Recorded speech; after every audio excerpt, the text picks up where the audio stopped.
So today, sabi mag-video daw ako. Kunwari vlog to, na ipopost ko, pero hindi, isisend ko lang. Ngayon,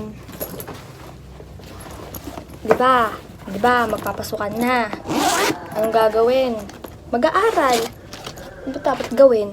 Alam nga namang tumambay ka lang dyan, di wala kang napala sa buhay mo. Ngayon, hindi ako bumili ng hindi na ako bumili ng panibago kong bag. Kasi, ang dami-dami kong bag, te. Meron pa nga akong maleta dito na hindi ko alam kung paano ko gagamitin this school year. Diyos ko. Meron pa akong isang bag. Ito. Oh. Effort ko dito. Nilabhan ko to. Sobrang dumi nito last school year. Sobra-sobra sa dumi. Meron pang hindi mga natanggal, pero nalabhan ko to. Laki, diba? Wala naman ako masyadong gagawin. Wala akong masyadong bit-bit ngayong school year na to. Depende na lang kung may palibro. Ito ang gagamitin ko, itong bag na to. Sayang naman po yung perang pinabili dito. Halos 5,000 na rin to. 2,000 lang ata. Hindi ko alam. Basta sayang. Una, payong. Alam nga naman hindi ako magpayong, te. Ayan na, nandyan yung nanay ko at tatay ko. Ito, payong. Syempre, maulan, maaraw, ayokong masunog, ayokong maulan. Payong. Saan ko ilalagay ito? Syempre, sa bags. Alangan namang, ayan. Payong sa loob ng bag, ha? Meron akong ganito. Alam mo kung ano to? Pencil case. Dito, ang nakalagay dito, compass. Iingay ng tray. Compass. Kasi magdo-drawing. Ayan, compass. Cutter. Hindi ko alam. Ito para sa para sa mechanical pen. Pero yung mechanical pen ko hindi pa dumadating, nasa Shopee pa. Meron pang ganito. Stapler. Bala ng stapler. Sunod, dito naman. Highlighter. Color purple. Gagamitin ko to pagka sinisipag ako mag-notes. Lalagay ko, i-highlight ko yung title. Yellow, i-highlight ko yung important things. Blue. Ano gagawin ko dito? Basta, paggagamit ko to. Ang dami kong highlighter. Ito, ginamit ko na to last school year. Pero, para hindi sayang, gagamitin ko ulit. Ilan to? Bakit kulang? Orange. Blue. Green. Purple. Yellow. Pink. Binili ko to kasi ang cute. Nag-cutean lang ako pero hindi talaga ako nagkukulay-kulay. Sharpener. Malamang. Paano ka magtatasa ng lapis kung wala kang sharpener? Anong gagawin mo? Ngangat-ngatin mo. Sharpener. Dalawa lapis ko kasi alam ko may manghihiram sa akin. CM, may lapis ka ba? Ayan, lapis. Stapler. Syempre, may bala ako ng stapler kanina. Nakita nyo naman.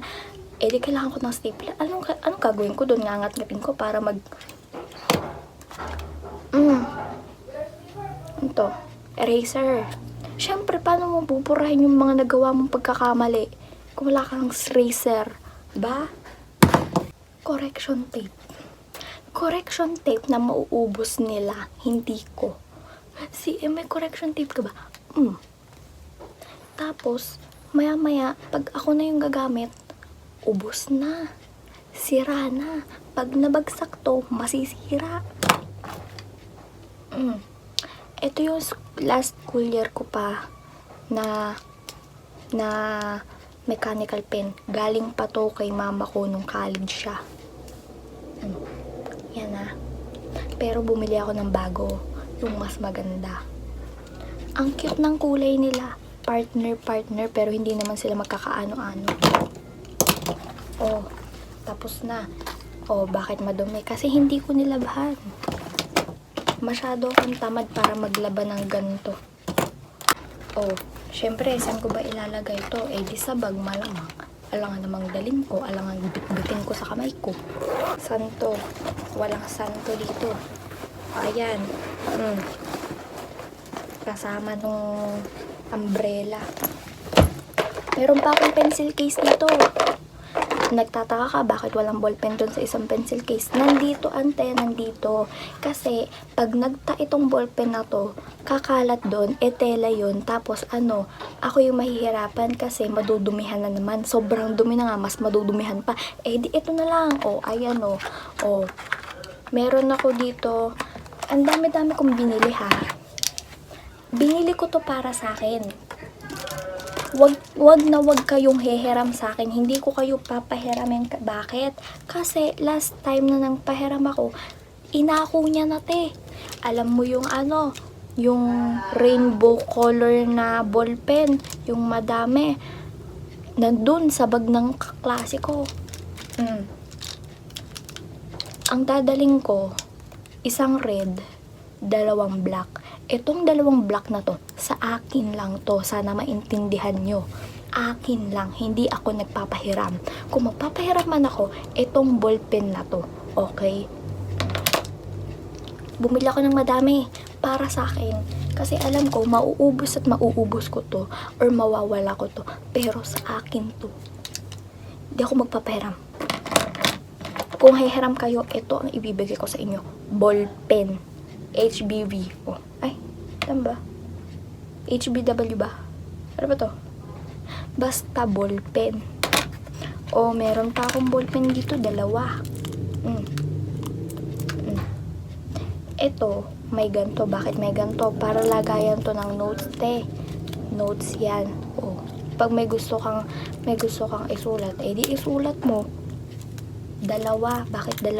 Ang cute kasi. Binili ko to kasi cute. Oh, yan lang laman nitong pencil case na to.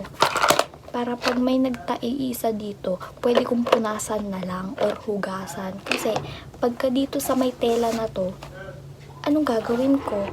Matutuyo siya doon. Pag natuyo, edi kailangan ko pang labhan. Oh, bumili ako ng panibagong ID.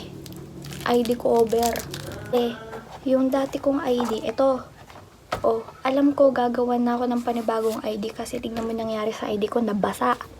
Anong mababasa mo dyan? Ha? Asan yung mukha ko dyan? Ano yan?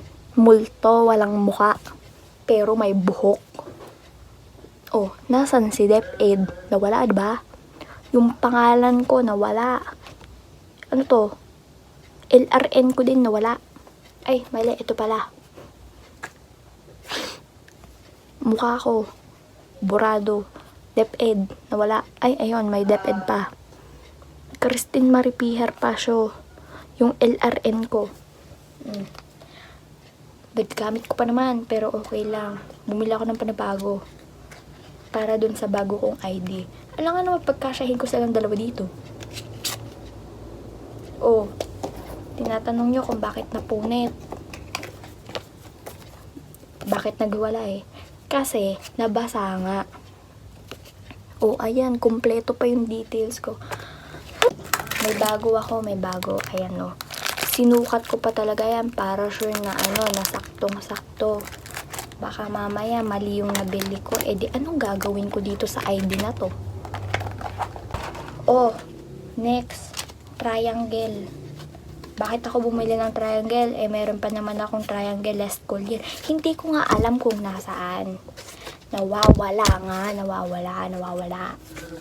Kasi iniwan ko ata yun sa school. Ngayon, hindi ko na alam kung nandun pa. Siyempre, wala na yun. Ang tagal na nun, te. Ngayon, bumili ako. Mas maliit. Bakit mas maliit? Eh, siyempre, para magkasya sa bag kong maliit, alam, daling ko yung pagkalaki-laki. Oh. Tapos, hindi ko naman nagagamit buong ingle na yun. Ito na lang. Tapos, extend ko na lang. Tapos, ang aesthetic niya kasi color brown. Hindi na ako mahihirapan maghanap ng triangle ko kasi makikita ko color brown. Yung sa inyo, clear. Akin brown. So, may palatandaan ako. Walang hehiram nito. Kasi pag hiniram nyo, babaliin nyo yung pinakatip nito. O, ayun, yung Shopee. Nag-chat na ship out na yung ano ko. Yung, ano ba yun? Yung mechanical pen. Ang tagal ma-ship out 3 araw. O, ayan. Pag to, hiniram nyo, hindi ko to ipapahiram. Bakit hindi? Syempre, paano pag nabagsak nyo? Di naputol tong pinakatip na to. Ito nga yung pinakamahalaga sa lahat. Gigigil ako sa inyo. O, next. Dito na tayo sa mga notebooks. Meron ako ditong 3 clear notebook. Clear notebook. Ayan, clear notebook. Pinilas ko lang yung mga nakasulat dito dati, pero nung grade 7 pa ako nito. Kay Sir Lester pa ako nito, hindi ko naman lahat nagamit kasi 'di ba online lang naman tayo. Ini-screenshot lang naman natin yung mga lesson. So bakit pa natin isusulat? Hindi naman tayo face to face noon. Bakit chechekan ba ni Sir pag sinusulat natin? Nagre-review lang naman tayo through online. Nagagamit ko pa ngayon. Di hindi na ako bumili sa bilihan ng mga gamit this school year kasi meron na akong mga natira pa nung nakaraan. Di nakatipid pa ako. Galing ko, di ba? 4. Bakit 4? Kasi meron naman akong binder. Ayan o, binder. Binili ko to kasi ang cute. Joke lang. Binili ko to kasi binder nga, binder, anti-binder. Pero, ang kaibahan niya sa mga ibang binder, kasi di ba yung ibang binder, hihilahin dito tapos biglang magbubukas. Ito hindi. Nagulat pa ako dati kasi akala ko sira nung binili ko. Pero hindi te. O, ganyan kasi siya. Pagilid o gigilid. Lang. O, ayan. Binder. Meron ako ditong 60 sheets. Tapos, meron pa akong additional 20 sheets if ever na maubusan ako. Tapos, meron din siya kasamang ganito. Anong tawag dito? Bookmark. Ayun, bookmark. Tapos, nandito din yung isang maliit na notes. Kasi, bakit may maliit na notes dito? Wala lang. Para pagka may gusto lang ako sabihin sa sarili ko na you're amazing, ilalagay ko doon. Alam nga namang ilagay ko dito sa buong pad na to, di sayang yung isang sheet. Okay. So, ito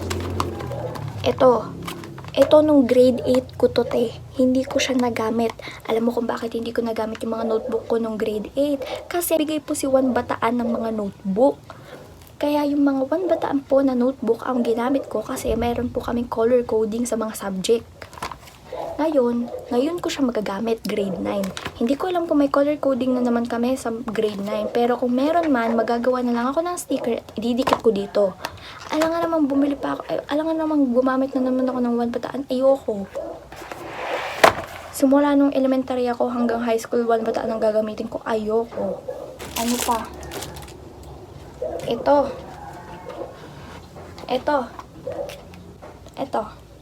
Bakit ako may clipboard? Kasi ayoko nalulukot yung mga papel ko. Lalo na yung bond paper ko. Ayokong nalulukot. Kasi last year, ranas ko yun. Lukot na lukot yung mga papel ko. Tapos yung mga test papers ko, nalulukot ante. Ayoko ng ganun. Kaya bumili ako ng ganito para maging organized na naman ako sa mga papel ko. Meron akong pad paper.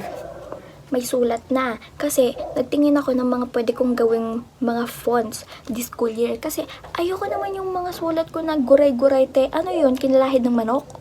Ngayon, be responsible. Ano responsible? Basta, be happy. Ayan. O, diba? Etong pad paper na to, hindi ako magbibigay kahit isa o kahit piraso. Bakit? Meron kayong pera, pumasok kayo ng school para mag-aral, bakit wala kayong mga papel? Ha? Sabihin nyo nga sa akin, meron pa estudyante na walang papel? Kung wala kang papel, hindi ka estudyante, nakikipaglaruan ka lang. bumili ako ng papel para sa akin, hindi para sa'yo. Okay? Kaya kung sino mang makakanood nito, hindi ako magpapamigay. Hindi. So, ito, ang hirap nga lang sa kanya is long siya. Then, yung bag ko is short. So, bibitbitin ko lang siya. Like, schoolgirl na nakaganyan. Tapos, may backpack. Tapos, nagsa-cellphone. Tapos, may makakabangga ako. Tapos, mahuhulog yung clipboard ko. Tapos, sabi namin kukunin. Tapos, tatayo kami. Tapos, sabi niya, sorry. Then, bigla naman, pagka-uwi ko, biglang may mag-chat sa akin sa Twitter. Tapos, sabi niya, hi, ikaw ba yung nakabanggo ko kanina? By the way, sorry about earlier. Tapos, magtutuloy-tuloy yung usap namin. Tapos, after ng usap namin, magugustuhan niya ako. Then, magugustuhan ko din siya. Pero, itatago namin yun sa isa't isa kasi ayaw naming masira yung friendship namin. Tapos, pag naman medyo bumigay na kami, masasabi na naman sa sarili namin na gusto namin ng isa't isa, tapos gusto namin maging kami na. Tapos, pagdating naman ng mga ilang months, magiging cold na siya sa akin. Tapos, pagdating nung naging cold na siya sa akin, malalaman ko na lang na may iba na siyang babae. Tapos, pag nalaman ko naman na meron na siyang iba babae, mag-break kami. Tapos, pag nag-break kami, edi, magpapaka-sad girl ako. Tapos, mag-i-study hard ako. Tapos, mag-glow up ako. Tapos, babalikan niya ako kasi nag-glow up na ako. Tapos, tatanggihan ko na siya dahil naka-move on na ako. So, hindi. Hindi ako magsa-cellphone habang naglalakad para hindi ako nabubunggo. Then, next, wala na. Ayun lang yung gamit ko. Last school year, ang dami-dami kong gamit, tapos ngayon wala na. Ayun lang yun, te. Totoo ba? O sige, ilagay ko na siya dito. Etong clipboard na to, dadalhin ko nga lang siya kasi nga hindi siya kasya. So, ngayon, itong mga notebook ko. So, I have 5 notebooks. 5 notebooks. Tapos, meron pa akong, dito, binder. So, para saan pa yung notebook ko kung meron akong binder? Kung dito naman din ba ako magsusulat? Okay. Ako na bahala doon. Kaya ko lang naman binigil itong binder na to kasi napaka-aesthetic. Alam mo yun, nagsusulat ka sa binder pa, hindi sa notebook na 1 butaan. Okay, lagay ko na siya dito. Tapos, kailangan nasa gilid yung spring. Kasi, pag nandun yan sa may dulo, edi nagdikit-dikit na naman sila. Tapos, pag nagdikit-dikit sila, ang hirap niyang kunin. Tapos, pag pinilit mong kukunin, edi masisira-sira yung mga spring-spring nito. Ayan. Kumpleto na. Ayun lang yung gamit ko. So, ayun lang talaga ang gamit ko, I think. Basta, maglalagay na lang ako dyan ng pabango, ng lip tint ko. Siyempre, ayoko naman ng haggard ako palagi, te. Ano yun, papasok ako ng fresh, tapos uuwi akong haggard? No! Dapat, papasok akong fresh, uuwi akong fresh, na kunwari, hindi ako nahirapan dun sa school. Ganun. Tapos, paano na yan? Magaan na yung bag ko. Hindi na ako makakapagsabi na, my back hurts. Tapos bubuhatin ng kaklase ko yung bag ko para hindi ako mapagod. Paano na ngayon? Hindi na ako mapapagod kasi ang bagaan-gaan ng bag ko. Pakilagyan nyo to ng bato ha. Para pagka kasama ko yung kaklase ko, tapos sasabihin ko, ang bigat naman ng bag ko. Tapos kukunin niya sa akin yung bag ko. Tapos ihahatid niya pa ako dun sa sakayan ko para naman hindi ako mahirapan. Ang galing-galing ko talaga sa mga imagination. Tapos pagdating naman ng school year, wala. Ganun pa rin yung buhay ko. Miserable. O bakit ganito na yung accent ko? Kasi naiinis na ako. Ang init-init dito, tapos nagpapakahirap ako mag-rap dito. Yan yung bag ko. Hindi siya puno. Meron pa dito. Wait lang. Ayan. Meron pa ditong lagay na hindi ko alam kung anong mga lalagay ko dyan. Pero siguro ilalagay ko na lang dyan yung toothbrush ko, yung mouthwash ko, yung perfume ko, yung kung ano-ano. Basta. O diba, kitang-kita mo na yung yung pawis ko. Kasi, ang init talaga dito. Lalo na pag nandito ako. Kasi ako yung hot. Diba? O, tapos dyan meron pa, diba? Siguro ang lalagay ko na lang dyan ay yung cellphone ko at saka yung charger ko. Alam nga naman, ilagay ko ulit dito sa labas yung charger ko. Eh, din nanakaw yung charger ko, ante. Ayun, pumutulo yung pawis ko. Dito, hindi ko alam kung ano ilalagay ko dito. Pero siguro, ang ilalagay ko dyan, Hindi ko rin alam. Wala akong alam. Kasi dati ang nilalagay ko dyan, di ba, yung mga charger ko. Tapos dito sa loob, ang nilagay ko dito, puro basura. Kasi walang basurahan sa school. Basta ngayon, it's a different now. Tara natin. Baka mapasukan ng ipis. Tapos pagpunta ko ng school, may baon-baon pala akong ipis. Ngayon, dito naman, dito, wala rin akong maisip na ilalagay ko dito. Siguro ilagay ko na lang dyan yung wallet ko, ganun. Yung ID ko, isusuot ko yun, malamang. Paano ko papasukin ng guard ko, wala ko ID. Tapos dito sa maliit na ito, dito, siguro yung mga barya-barya ko na lang para pagka, diba, sasakay ako ng jeep, tapos kailangan ko ng barya. Dito ako kukuha, diba? Yung magbubuklat pa ako ng wallet ko, doble-doble yung bubuksan ko zipper. Dito na lang yung barya-barya. Gusto mo lagyan ko ng barya ngayon? Huwag muna, matagal pang pasukan. Baka magastos ko. So, ayan lang yung gamit ko. Hindi naman siya masyadong mabigat. Kasi wala akong masyadong dala. Pero dati, bakit ganun? Ganito din naman yung mga dala ko dati. Pero bakit ang dami ka naman atang dala-dala noon? Bukod sa mga papers ko. Bukod sa mga folders. Hintayin ko na lang yung school year para mas dumami yung dala ko. Hindi ko alam kung magdadala pa ba ako ng mga books. Di ba mahilig ako magbasa-basa ng books, mga libro. Pero ngayon, wag na siguro. Tinatamad na ako magbasa.